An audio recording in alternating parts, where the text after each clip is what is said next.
Hi guys, and welcome to part 3 of Gym Closure Survival Guide.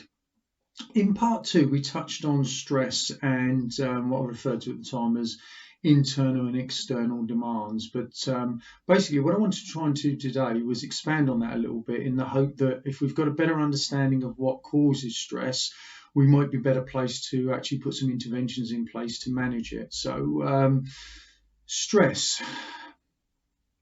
Stress is a reaction of the mind and the body to what we describe as overload. Now, overload is created by those internal and external demands that we mentioned in session 2. But what are external demands? I think broadly speaking, they're the kind of demands put upon us simply to partake in society or be included as part of society. So whilst there are a number of different areas on this, I think the key ones are the demands placed upon us financially. In other words, to put a roof over our head or food on the table. Then there are social demands, the main one probably being of acceptance, wanting to fit in. Then there are sort of social expectations as well. Everything from perhaps the school or the university that people go to, through to the career path that they choose, right the way up to sort of materialistic wealth or gain or whatever.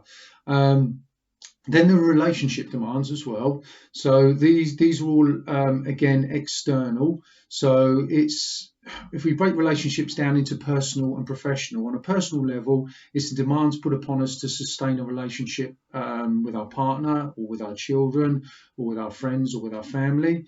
On a professional level, it's the demands put upon us to sustain relationships with colleagues, customers, suppliers, that kind of thing. But I think probably for me the most important one are the pressures put upon us, or the demands put upon us, in terms of just keeping up with the changes within society. The nature of the beast is survival by adaptation. So if we don't adapt as a sort of a human race, if you like, we don't survive. And a sort of a micro level, that relates to us as well. I think there's an innate drive within all of us to try and adapt and change. So that creates certain external demands upon us to try and sort of be able to do that. Now, on the flip side of that, we've got what I would describe as the internal demands. And these are the kind of demands that we put upon ourselves. So these are our internal representations and how we deal with things. So this alludes to things like our values, our beliefs, our perceptions, our thoughts, our feelings, all of the ways in which we interpret things internally. And if we're in a position where we can get a handle on these things better able us to interpret the external demands in such a manner that they don't create so much stress. So, no prizes for guessing what part 4 is going to be about. We're going to look in a bit more detail about a couple of areas that overlap, the first of which I refer to as social hypnosis. So it's the kind of things that influence us on a day-to-day basis.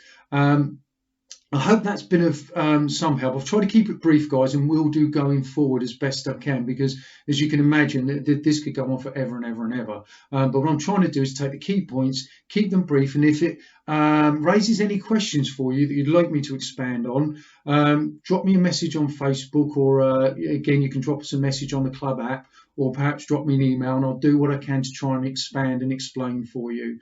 I hope you have a fantastic day. I'll aim to drop the next thinking video probably, what are we on now? Tuesday of week 4, aren't we? So probably going to be Thursday or Friday this week, and I will start dropping some more of the exercise videos as well. So look after yourself, guys, and I look forward to catching up with you soon.